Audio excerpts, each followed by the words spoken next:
Well, they were calling anywhere from 2 to 40 inches of snow. It looks like we got the 2, which I guess I'm very grateful for.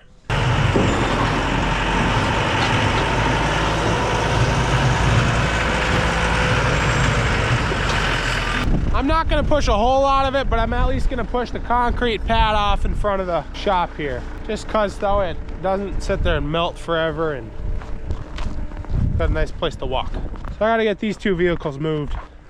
Hi puppy, are you liking the snow, huh? Do you like the cold weather? Yeah, I bet you do.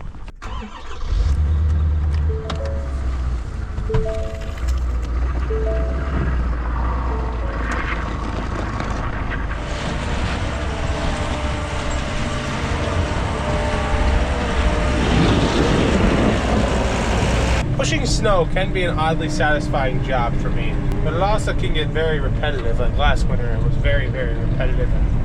It got boring quick. Oh, it must really be a Monday. I drive to work and another flat tire. When do I not have flat tires? At least I got good traction now, right? I guess I know what I'm fixing first this morning.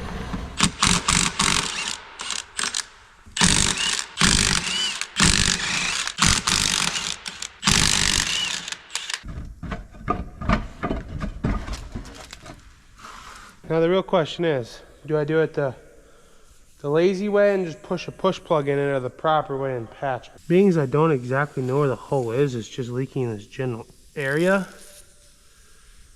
I don't see anything in it. I better actually patch it. When it comes to tires, I'm still definitely learning. So I'm gonna see once if I can get this thing to break the bead. I have not used this, we just got it. I know Brandon used it on the other tire we had, but let's see if it works.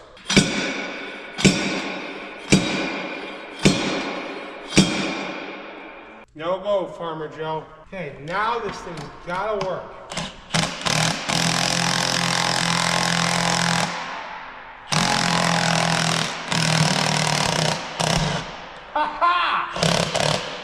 I had to call Brandon to figure out what I was doing there because I had no idea. But it worked.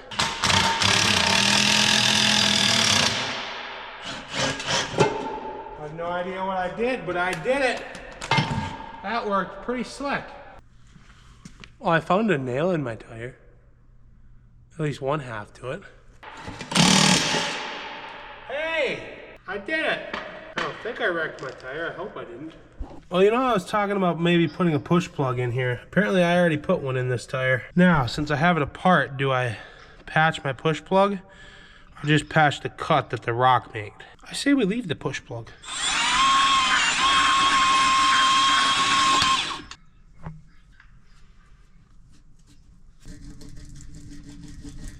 I quite honestly have no idea if I did this right, but we're gonna put it back together. I drove over it a bunch with this thing. I put some glue on there and it looks good. Now I gotta go put it back on. Too bad this tool only takes it off and doesn't actually remount it. Now I gotta use bars. I don't know what I'm doing, but I know I was smart enough to mark where my valve stem goes with a little spray paint, because I believe this would need to be aligned if it's not how it's supposed to be. I'm not 100% sure, I just work here, but it's going on good. Now I just gotta get this other side on. Hallelujah. Please take air. It's not taking air.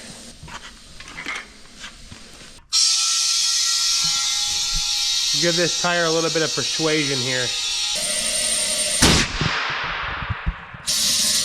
Okay, I need 3 hands. One to hold the camera, one to hold the blast the cheat, and one to hold my air hose on. Oh, you guys make things a lot of work sometimes. Bingo. Oh, moment of truth. Does not leak. I guess I know how to patch a tire. Looks like we got another package. Got some more goodies today.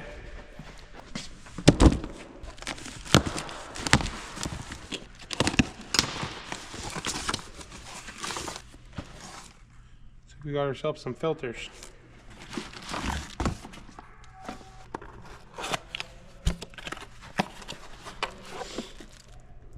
If I had to guess, that one's for the mini excavator. If I had to guess again, that one's for the big excavator. Brandon and I are taking the fuel filter off the little E85 excavator. excavator here. It's service time, I guess. Do you just love how it's always right to the brim? And you never not get full of diesel? Yep. That's my favorite too.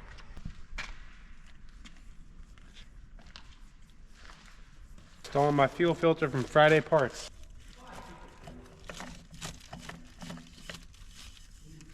How tight are you supposed to tighten a filter? Like, are my muscles tight enough, or should a guy still go a quarter turn with the wrench? Perfect. Perfect. Shout out to today's sponsor, Friday Parts, for sponsoring today's video. They sent us these two filters, one for our large case excavator and this fuel filter for our little E85. On their website, they have over 30,000 OEM approved parts. You can get for anything from sensors to filters, cab filters, you name it, they pretty much had it on there. Once they shipped the filters, they arrived in a very quick time, which makes nice for getting maintenance done on these last few machines, which is this and that other excavator yet. Well, we gotta finish getting these filters installed from Friday Parts, and this one goes on this machine. My only issue is I have no idea how to change the oil on this thing because it's new and we've never done it yet. So this is a learning curve. I know that you drain the oil and then you do the things, and that's about all I know though. Engine oil filter, nice, we found that. Yeah, now where's the guy drain the oil? I wonder if it's this hose right next to it there. No, it's probably that big one in the center. So we're probably gonna have to empty that catch pan. Okay, so my best educated guess is that the oil is gonna come out of that pipe right there. How do we get the oil to come out of that pipe, Cameron? Still figuring that part out. That's a battery disconnect. That's not how you drain oil. Okay, never mind. Dad told us to go drain the oil on the excavator. Well, that doesn't really narrow it down. Cameron and I were thinking it was this one, but apparently he meant he wanted us to drain this one. Brandon's changed the oil on this before. Cameron and I have not. And guess who's not here? Brandon. Yeah, so we're learning. We got drainage. We figured it out, Cameron. Yeah, and I did not stay clean. Well, at least it's draining to the ground-ish. I don't understand why you have to wet the seal with oil. I just do what I'm told, so. Seal has been wetted. How many ugga-duggas with my hand? That tight? 2 duggas and 1 ugga. Well, these two losers didn't record it, but it looks like they found the way it drains, apparently. You gotta add a hose and... Is it warm yet? Nope, that is definitely cold oil. That might take a while to drain. Okay, now that we got the oil drained, Cameron got that all squared away and put back together, I think, right? Yes. Yeah, I was eating lunch. Now we replace this filter. I guess I'll give Case credit here. I can actually put a pan underneath this filter to catch it so we don't make the biggest mess in the entire world. Oh my gosh, I don't think I've ever been able to do this before. I gotta catch the oil when it runs out. This is so exciting. This is a big moment for me, guys. Oh boy. We had very minimal spillage. I can't do it without something. You gotta spill something, otherwise, does anybody know you really changed the oil? Do you know why you're supposed to wet the seals? Like, you've always taught me that, but why? It's supposed to seal it up better. What do you guys do? When you're changing oil, do you ever fill the thing with oil, or you just wet the seal? We're gonna fill this one up with some oil. Joey's decided that he wants to do that. Right, Dad? Yep. Oh, there's installation instructions. Apply engine oil to the gasket. Manually rotate the filter around the base until the gasket becomes firmly attached to the seal surface. Further tighten the filter about 2/3 the time with a filter wrench. Turn on the engine to check that there is no oil leaks.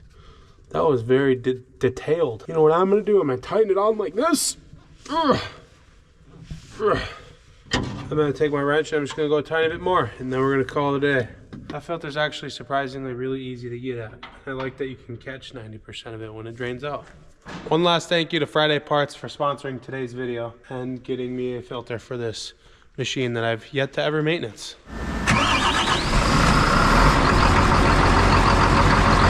This thing purrs like a kitten. Even starting it outside this morning, it was like 10 degrees outside and a super cold wind chill. I tapped the key and she fired right up. Well, since I got all the tire changing stuff out, I may as well tackle these two boys.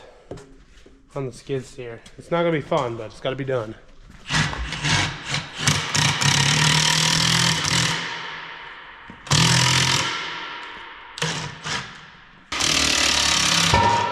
Well, that was cool. Okay, I watched a video on how to use it, and I feel like that guy made it look way too easy, and that's not gonna work for me. But I'm gonna try it again.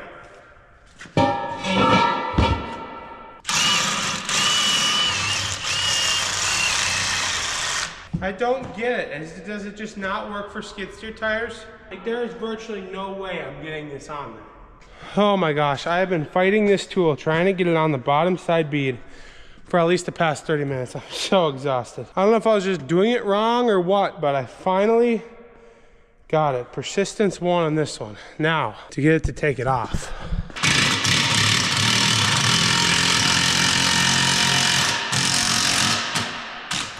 Finally! Oh my gosh. Should have not taken that much effort. Unless I was doing it completely wrong, that tool is not that great. I finally got those skid steer tires done. I hate tires. I don't know why we always have troubles with them, and I hate doing them. But before we send out this chisel plow, I'm gonna take some emery cloth here and see if I can give myself a little bit of a chance. That's pretty pitted up. I might make it worse, but I feel like I gotta try something.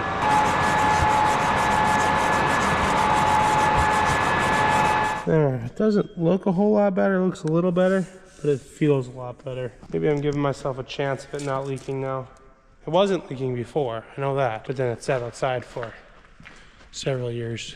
Well, we got this second one pretty much completely rebuilt with the help of Jed. You're really pulling his weight around here, aren't you?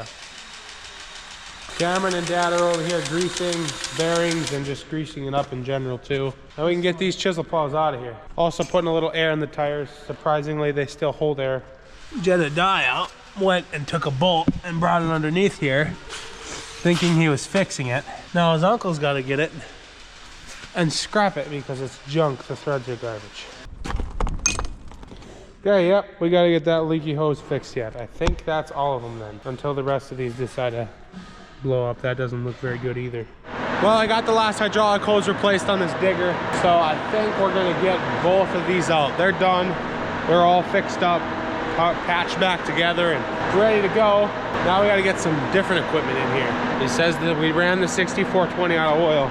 It's all laying on the ground right there, as you can see.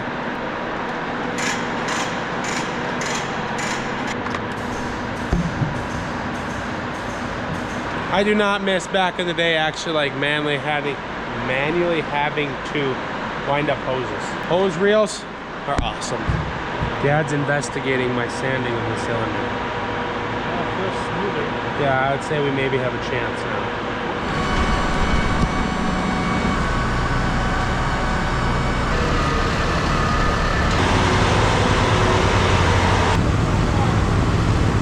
Well, we lost like all the heat in the shop, but the last two things to maintenance, I believe, are in here. I feel like every man dreams of running two pieces of equipment, a combine and a large excavator. Have you ever seen someone not happy running a large excavator? These things are so awesome. It's like running toys. It's like a giant toy for us boys. So none of our fields have what are called, I believe, boundaries on them. Actual true boundaries of the field. We just went online and like drew out where it is and the edges just on a computer. So now Brandon wants to take the 7R here and actually go around and do boundaries. So he made this contraption somehow. I don't know, he might be dumb, but he's gonna take the 7R and go around and do all the boundaries in the fields. So Dad and I are gonna get the blade unhooked here. So those of you that don't know, if I'm explaining this right, I guess I don't know. But I believe what boundarying a field does is if we know where the absolute edges of our field are, we will then be able to basically go in the field, click auto steer, and it'll follow the outside and we'll no longer have to steer, I think. I think there's a few other benefits to it too. I don't know, I just work here. The technology side of things is not really my smarts and stuff. That's more so Brandon. I can't remember. Every single year when it comes time to combine, I gotta relearn how to combine because all the computer crap, I can't remember it. By the end of the season, I'm a master, but I always forget. So the computer stuff kind of goes over my head. That's more of Brandon's department.